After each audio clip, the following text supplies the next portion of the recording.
Hi, Micah Stewart. That's my man right there.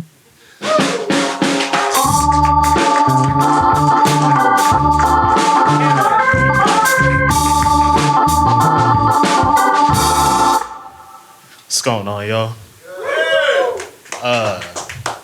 So I go to church a lot. Been going about every Sunday since I was born. And I'm black, if you couldn't tell. But if you're black, you tend to go to Baptist churches. And so I've been going to those almost all my life.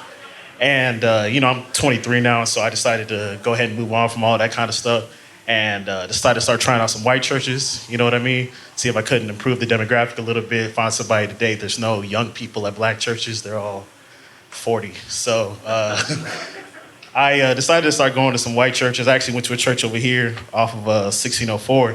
And it's cool and everything. I like it. I fuck with it and all that kind of stuff. But I think the main thing for me that sort of makes me a little bit uncomfortable, it takes a little bit of get used to, is the music, Black churches, very energetic. Gospel music requires a lot of energy. It requires a lot of participation, You got to lose a wig. You got to sweat out a suit. You got to do something. You got to catch the Holy Ghost. You got to do something, right, to prove that you're actually fucking with the whole thing. But white churches, it's very calm, very meditative. There's not a whole lot of movement. There's no four counts. I can't tap my foot to anything. I can't clap along to it. It's just like yoga music, you know what I mean? And I think what it ultimately comes down to is white people, at least as a collective, have not been through shit. You know what I mean? like y'all have been through shit. You know what I mean? If you're Irish, grandma probably got a potato thrown at her by a British soldier or something. If you're Italian, you got to eat them dry ass cookies. You know what I mean? And if you're Jewish, I don't know. Can't play sports. I don't know what to tell you. I don't know what Jewish people have been through. Have y'all been through anything? I don't think y'all have. But ultimately, I think it just comes down to the fact that y'all collectively have not had to go through like serious generational trauma. And it's really not until you go through like 400 years of involuntary CrossFit that you really start to appreciate the freedom, that it takes, that you get to be able to worship. And I don't know, I just feel like maybe it's a good thing. I don't necessarily want to see Ashley hitting a two-step and doing all that kind of stuff. I kind of wanted to stay in their lane, but that's the wrong hand that got the jokes on it. This is the right one. There we go. I'm not a terrorist. I'm not. I don't know what you want me to say. I'm not a terrorist. But when I get on I-35, I kind of turn into a terrorist. You know what I mean? And it's not necessarily the people. I just hate waiting or doing anything that doesn't allow me to get exactly where I need to go in this exact minute. You know what I mean? So the minute I get onto the highway, I just get pissed off. And it's really not until I get on there that I start to think and fantasize about terrorist activities. Like I want IUDs and overpasses. I want landmines and rumble strips. You know what I mean? I want 18-wheelers to be leaking gas all over the road and catch it on fire, burn everybody up, just end the whole thing. And I really like telling that joke in comedy clubs or in comedy settings, because you people get me. Y'all give me a little bit more than the regular people do. If I go to my 9 to 5 and I talk about that, they tell me I have anger issues and that I shouldn't be fantasizing about murdering people when I get on the highway and stuff. But y'all understand me. And I think ultimately that's why Hitler was so successful, Because you really can't talk about Jew extermination and the quarterly projections in the same meeting, at 9 o'clock in the morning. That's something that that's really more of a steak and wine conversation, you know what I mean? But thank God, that's my time. I'm Micah Stewart. All right. Awesome. Sit down. Grab that mic. Where are you from?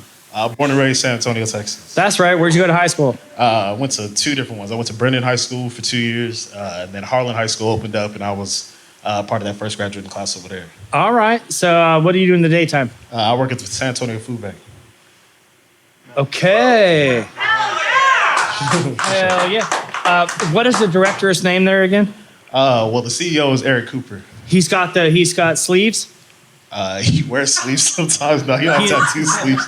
But he's got tattoo sleeves. Like, I don't think so. No, I haven't seen any. okay, well, I'll make a call. We'll get him some sleeves. Are you enjoying it? Yeah. I mean, I've been doing it about a month now, and it was like Valerie said, it's just a side quest that's sort of been going on for a little bit longer than I expected it to. But no, I'm enjoying it. I'm fucking with it. All right. So, what are your plans? Well, right now, I actually wanted to see if I couldn't plug this real quick. I actually recently started a new podcast called The Tone, Tone, as in the San Antone. And the podcast is essentially geared towards maximizing the amount of exposure that a lot of the incredibly talented creators that we have in the San Antonio area have to offer. Everybody from musicians to comedians to graphic designers, producers, drag queens, that whole kind of thing. And so I'm really going to be putting out a lot more episodes in the future. So if y'all want to check it out on YouTube, it's The Tone at THETONE, or on Instagram at The Tone of the 210.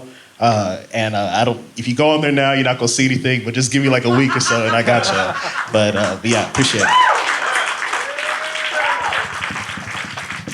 it. Would it be okay if you shared our interaction on that as well, so that we could co-mingle and figure out a way to make it bigger for you? Yeah, for sure. I love to. I mean, all the content I have is from a phone in the back of a bar with 17 people talking. So this would be great. Hey, just so you know, we've got a couple of cameras back there that are literally producing this show along with one of the best directors.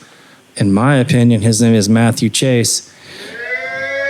And we're producing something for comics that has never been done before. And if it's okay with you, we would like to, if anything, be a part of it. Yeah, for or sure. if there's any way that we can help out. Yeah, absolutely. So with that said, you had a great set tonight. Appreciate And ladies and gentlemen, can go tell us who you are. My God. My name is Micah Stewart. One more time, that's Stewart, Stewart. It doesn't matter. It doesn't matter. I just throw it in. That's a 10-4.